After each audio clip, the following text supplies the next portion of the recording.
Hello guys, this is a very sad day for my Grand Prix. I just received a call from the insurance and there's too much damage compared to the value of the car.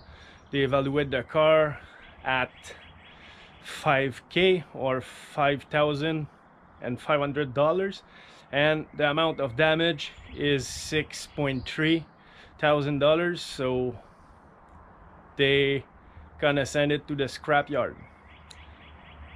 Very sad because the mechanic is A1, it's working like a charm. I just replaced ignition coil, so it was working fine.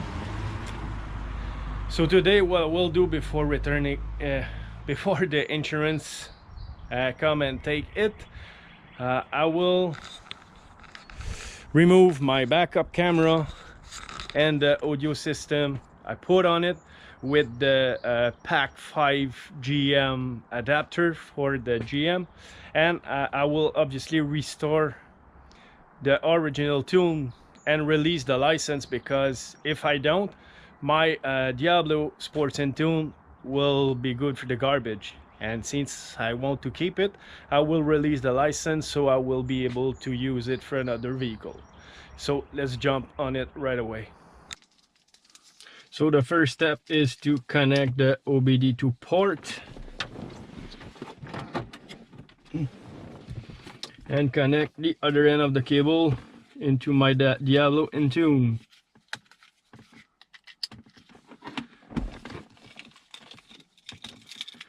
It will eventually ask to turn the key, but not at this moment.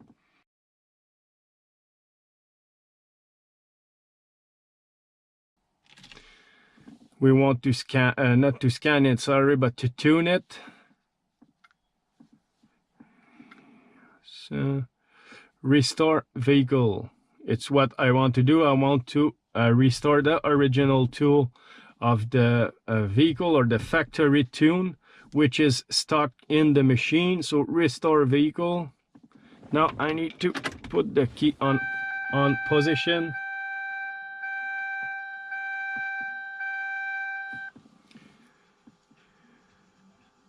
No ignition found. Check ignition. It's on, man. Is it because my trunk is open? It's on.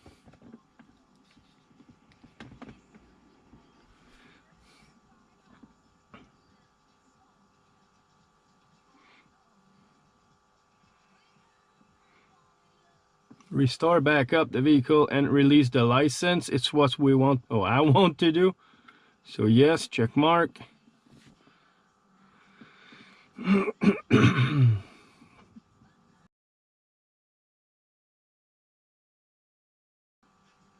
It doing its thing. If you want to do that on your car and you see the information center popping all kind of worrying message, or the lights or the beep, it's all normal. I explained that in another video. You can see it in the link in the description. It's almost done. In this video you will in the previous video, I mean, you will also know the reason why it's almost imperative to put a tune on this vehicle, or on any LS4 engine for that matter, because of the oil consumption. So this is it. It's back to the main menu. So the original tune is in the car. I don't need to start the car because I know it's in. So this is it for the tune.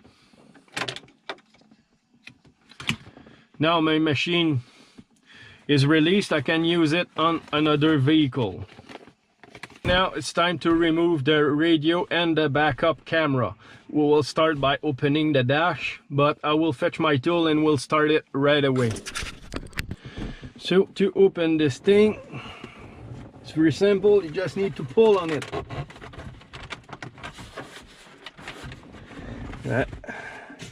You can use trim tools. I don't have any. this key is supposed to pop up. It's another clip, but here we go. It's just clipped like that. Oh, sorry about that.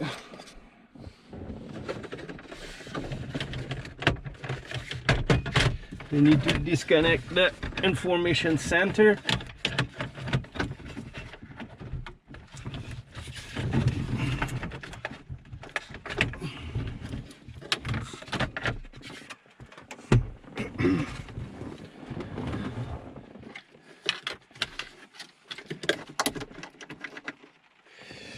Right, I did connect the ignition in the side switch. I will go and remove it right now. If you saw the installation video, when I was talking about the ignition not working and me putting it in the fuse box, I was talking about air. That must be air somewhere. Oh yeah, it's here. It's taped on the yellow one, I believe. So I will need both ends, but I will show you. So it was not soldered. I just skinned the main cable, which was the ignition, and I connect my radio to it. It was more solid than that. I just untwist it. But yeah, that was the connection I meant.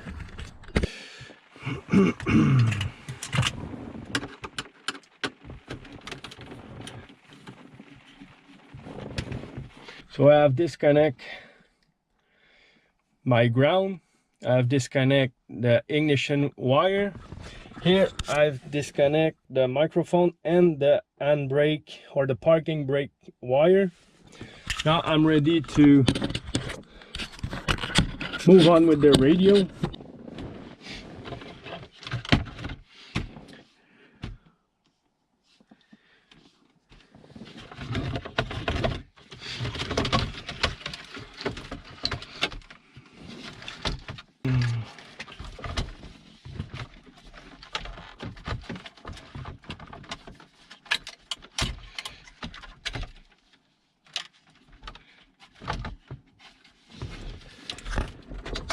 We will disconnect the radio so it won't be in our way.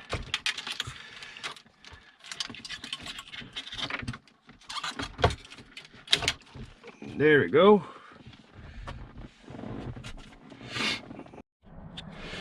Now I disconnect the camera from the radio. I need to pull it. It's here. It goes under the carpet all the way. I remove the trim. I remove the trim in the back. You can see the wire here. Here it's going under the seat and it's rising behind this plate and go in the trunk. So I will pull it.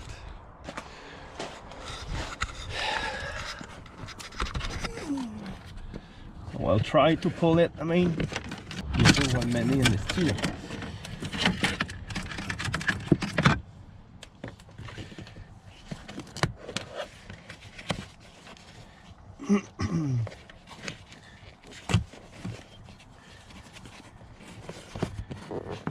now all this section is removed.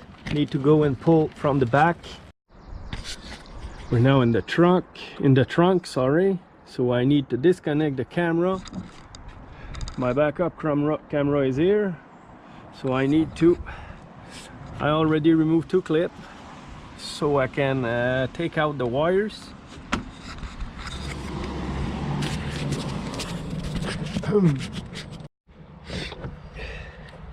Now I pull all the wires from the camera. I close my seat.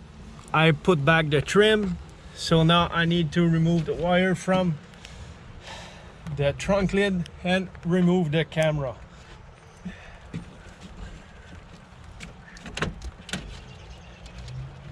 Pull back my pin.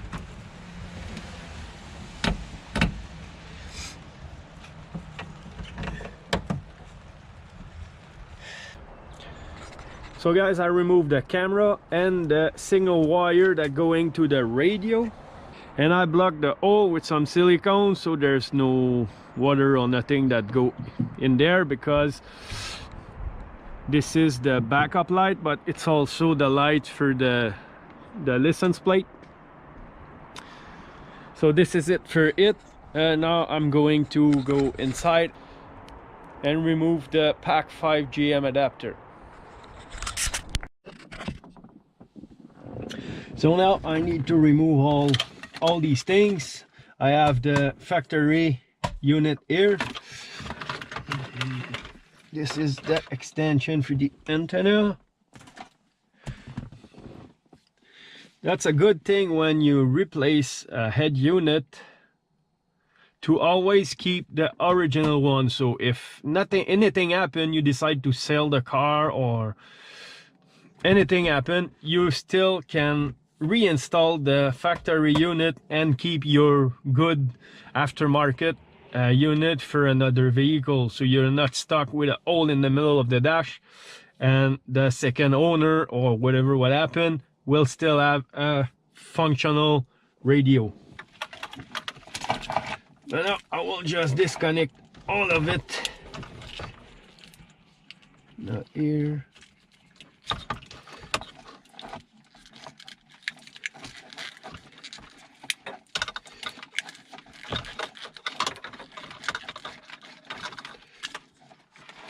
So this is it for the adapter.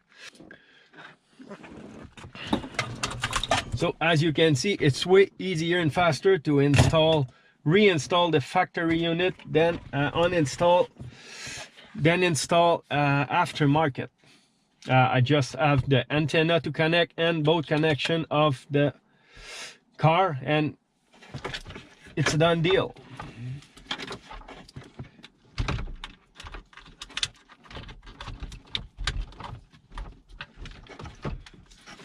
Those cables are pretty short.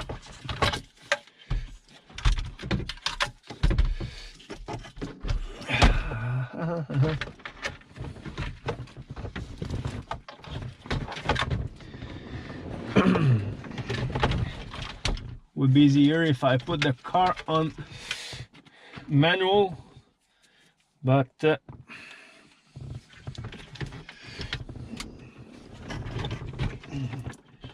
this way. Stay there.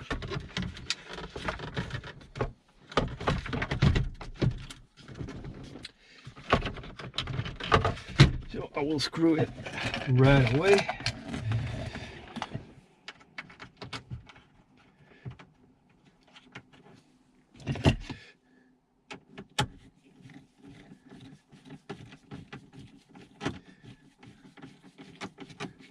We'll move.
Now before closing everything, we will make sure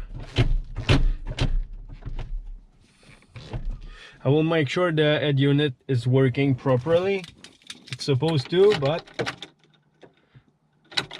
we'll see. Steering control working. Channels working. Bands working. Mute.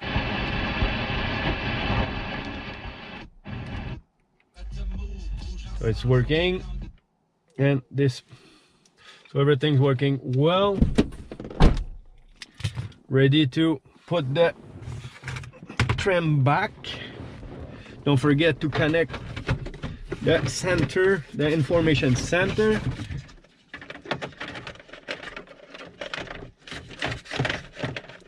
You're making the cable so short.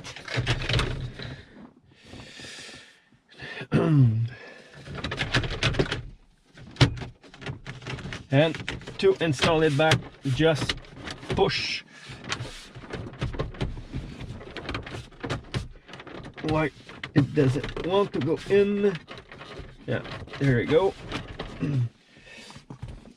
And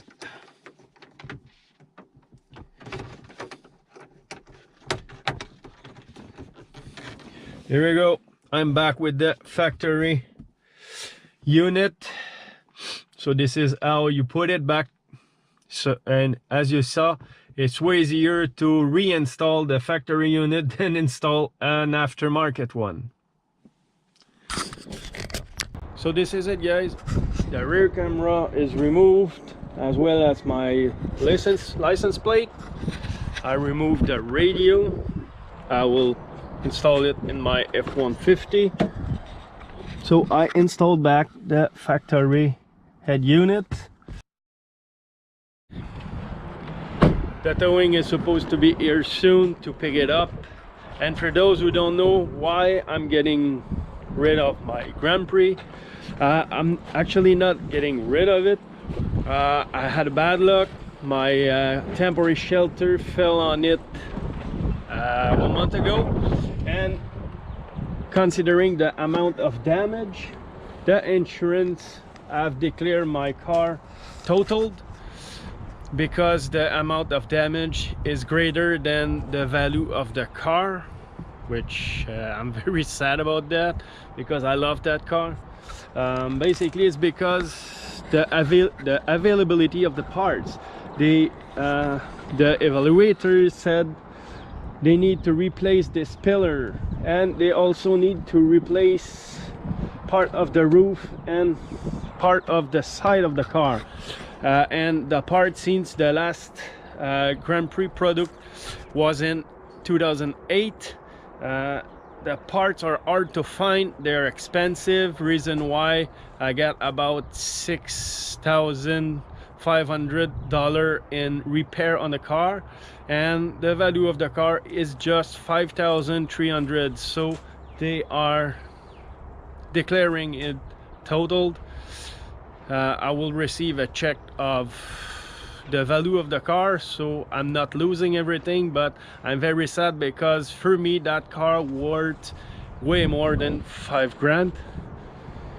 As I said, I loved it, but it's time to move forward. So that was the last video about my Grand Prix, but I will start posting video about the F-150 more often, and about my Subaru Impreza, or the Subaru Impreza of my girlfriend, which I have a lot of work to do on it. So I will have still plenty of video for you guys, but not on the Grand Prix anymore. So I hope the subscriber who was following me about the Grand Prix will stay with me, because I will have still plenty of video regarding mechanic, and maybe some video will be related to the Grand Prix, like job break and stuff like that. So it will be the same even if it's not on the same car. So please guys, stay with me. I will have plenty of video. So on this, please like the video and subscribe to my channel, and don't forget to hit the little bell so you will be notified as soon as I will release a new video. So on this, I wish everybody a great day, and see you later. Bye.